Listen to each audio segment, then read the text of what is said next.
Hey, what's up, guys? Today I'm going to share a story with you. It's going to be a story of one of my most successful Amazon FBA products that ultimately I'm going to classify as a failure. I'm going to explain what I mean by that. I'll tell you basically what the product is. I'll tell you why it was so successful and why it fails, as well as what we can do to prevent this from happening again. So you basically get to learn from start to finish how I launched this product, what made it successful, and then ultimately what made it fail, as well as how you can avoid this. So you're learning directly from my experience. You don't have to experience it yourself.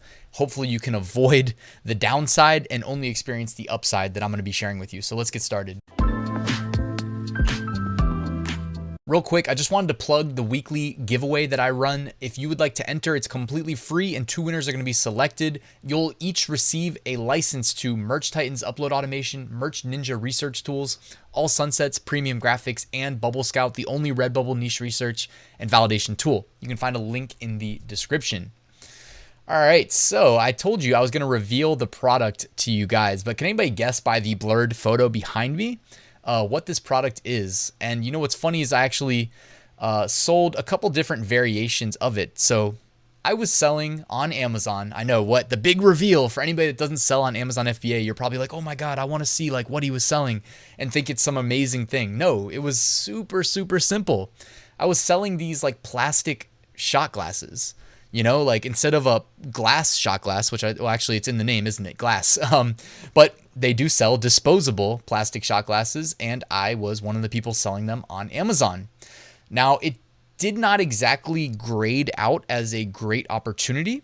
You know, if you follow pretty much any FBA course out there, including my own, when you're looking at like different criteria in what makes a good product or what makes a product that looks like it will be successful, this didn't exactly stand out. I just kind of said, you know what, I'm just going to do it anyways. So I did it and it turned out to be a very fortuitous product. Now, I don't think the listings that I ran are even on Amazon anymore. So I haven't sold this product in years. However, and I'm going to explain why that is. Here's an example of what a listing would look like, very similar to what I was selling. There was different counts. So for instance, people sell them in low quantities, middle quantities, like 100 count, as many as I think I've seen like 300 count. So when you list a product on FBA, you get to decide all the things like, do you want to sell a pack of 100, 200, 300? Typically, it's a best practice to look at what's out there, what's selling, as a good indicator of what the customers want, right? And you can use bestseller rank as your guide. The lower the BSR, the more sales they're getting.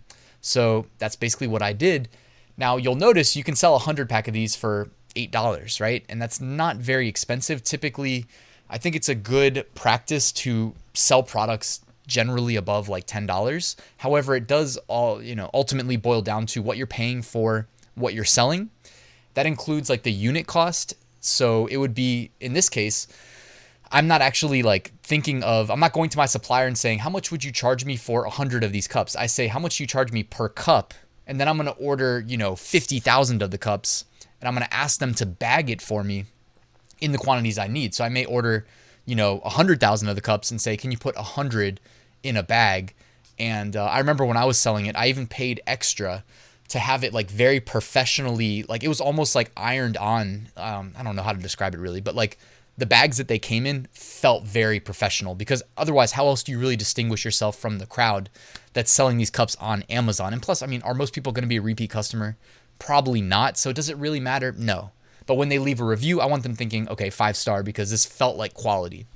So anyways, that's my story about selling these. And here's the part that really made it awesome. What made it one of my most successful products? The profit margins that I had built in. Now, I don't think I was selling them for $8. I'm pretty sure I was selling them for like, I don't know, 10, 12, even 15. I don't remember exactly. However, profit margins were in the range of 32 to 48%. That is extremely rare on Amazon, or I don't know if it's extremely rare. It's rare though. As more people jump on Amazon to sell, you get a lot of people undercutting each other and hoping that they can offer the cheapest product, build up sales momentum, and then increase their price when they're like the ranked #1 organic product. But here's the thing, you don't even need to do that. And I mean, again, there's no like cookie cutter way of selling on Amazon. There's lots of different things you can do. But if you have like margins like this built into any product, what you can do is not be the cheapest product and then complete my sentence for me. I know somebody knows. Exactly. Advertise. If you have a 40+% profit margin built in, you can still buy your way to the top of search results. And let's say it costs you 10% of your 40% profit margin. Well, you still keep 30% as profit, and each sale that you get counts towards boosting your organic rank. So, you know, selling on Amazon is still very exciting. It's like a puzzle that doesn't necessarily only have a single solution. And yeah, this product was very profitable, and it sold pretty darn well. It wasn't like making me rich, but let's just say, I don't remember. I could go back in time and look it up, but I didn't put that much prep into the video. Sorry. I guess I could have. But let me just estimate that it was making me in the range of $600 to $1,000 a month. That's pretty good, right? Wouldn't you take an extra $600 to $1,000 a month? Over the course of 10 months, 600 would be 6,000. So 2 more months, it's about $7,000 a year extra profit. For what? For selling like a product that virtually is completely automated and scalable once you set it up and launch it? Not bad, right? So all of a sudden Amazon FBA is not sounding so bad. And I'm even showing you a real product that I actually sold. Now, here's the downside. Oh yeah, oh, by the way, I was going to plug, if you follow me on Instagram, which I will put in the description, every day, I try to do it every day unless I'm like traveling. I take a picture on my Instagram story and I show you my daily profit from the day before. It includes my sales and my profit. So in this software that I use, it's from Jungle Scout. I can also link to that in the description. And you can use this for FBM, print on demand, just as well as FBA. You can use it for all of your Amazon sales. But I put a picture every single day on Instagram if you want to check that out. And I'll put a link to the software in the description. But here was the problem that I dealt with that ultimately led me to abandoning this product. And it's one that can be avoided, but I'm just going to walk you through the problem first. And I know somebody knew it was coming. Yes, I had, some people call them hijackers. Here's the thing though. Everybody that jumps on your Amazon listing is not necessarily a hijacker, because this is how Amazon intended for their catalog to work. The only thing is, like, they should be selling the exact same product. Now, in the case of what we're talking about, I did mention that like the way mine were bagged was like about as nice as you could get it done. And chances are the people that jumped on my listing were not doing that. But either way, there's not anybody that's really enforcing that, because think of the scale of Amazon's catalog. It's not reasonable. They don't really even attempt to. So ultimately, my product was easy to replicate. And they had recently kind of opened the doors up to really, I'll just say internationally.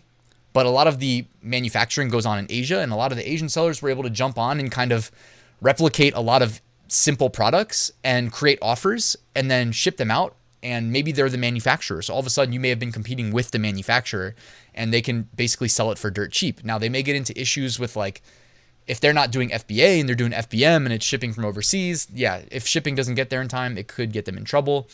This is all like, I don't want to make this video go on forever. So we'll save that for a different day. A lot has changed since the time period that I'm referring to. But anyways, a lot of people jumped on my listing and just kept undercutting me. Like, you can actually pay for software that will constantly reprice your product so that you have the cheapest one. Like you see the one at the top there, 21.98. They undercut the 21.99 and the 21.99 again. You can actually just have software battle it out and constantly reprice by a penny. Because typically the cheapest offer gets the buy box, which means that when someone hits add to cart, they get to sale. So this is something that everybody deals with. And I had to just call it quits eventually because I didn't want to play that game and constantly be repricing and stuff like that. Now, I did promise I would also share a solution that I wish I had done back then, but you live and you learn. Like, this product that I was selling was one of the first products that I had launched. It wasn't the first, but I still consider it like in that kind of upswing of my FBA business. So you can use Amazon's brand registry to fend off people selling imitations of your products. Now, it's not a perfect science, but it is a very strong deterrent of keeping hijackers off your listing. And you can actually use Amazon's IP Accelerator to get into brand registry very quickly. Otherwise, you have to kind of file your own trademark, and the trademark must be registered. And any of my print on demand subscribers, I know you understand the difference between filing one that may say live and actually having a registered trademark, which is actually required, because without that registration ID, you will not get into brand registry. So IP Accelerator, if you go and do that in Seller Central, you can actually get into brand registry in about 2 weeks, even though your trademark won't be live, because you did it through the IP Accelerator and because Amazon got extra money because you did that. You can actually get your trademark, which is still going to take the same amount of time, but you can get into brand registry in 2 weeks, just about. Now, sometimes you can also get access to Amazon Project Zero. The reason I say sometimes is because like I was able to get beta access for one of my brand registered brands. Like, so I was in there right away, basically. And with Project Zero, like I don't know how long it's going to take you. I can't really speak to that, but like I was lucky. And with Project Zero, you can actually like, you have to abide by the rules, but you can self-police your listings. So if somebody like tries to hijack your listing, you can literally kick them off. Pretty cool, right? But you cannot abuse it. You have to read the rules and they make you take a quiz before they give you that power. So if you misuse it, you definitely probably lose the ability to do that. So the last thing I wanted to wrap up with, guys, anybody that's still with me that's not doing FBA, like most people when they think of FBA, they think of that product on the left, some like crazy complex coffee making kit. You know, this is just an example product, but it's like something that is like top of the line that like you made custom and now you're the only one on Amazon selling it, and you know, maybe you'll get rich selling it. And like, yeah, like that's one way of doing FBA.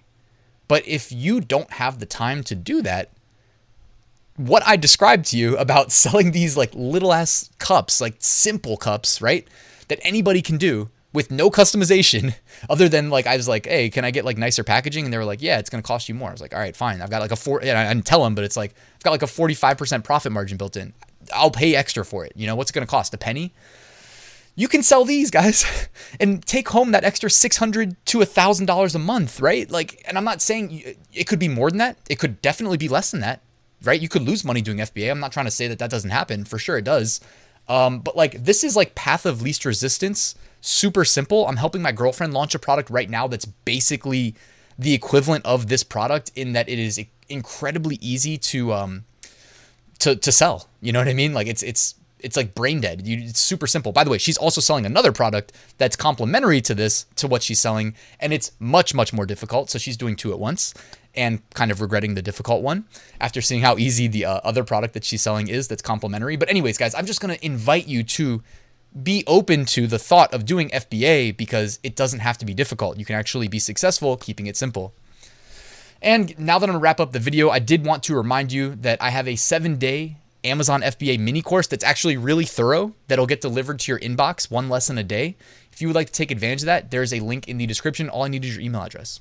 And I have an Amazon FBA Facebook group if you guys want to check that out. It's also linked to in the description. Last but not least, I spent over a year writing what I believe to be the most thorough Amazon FBA course in existence. If you would like to check that out, it's also linked in the description. I'm extremely proud of that course because I spent over a year and a lot of Saturdays in the office by myself in the dark working on the course, which again took me a long time, but I'm proud of it.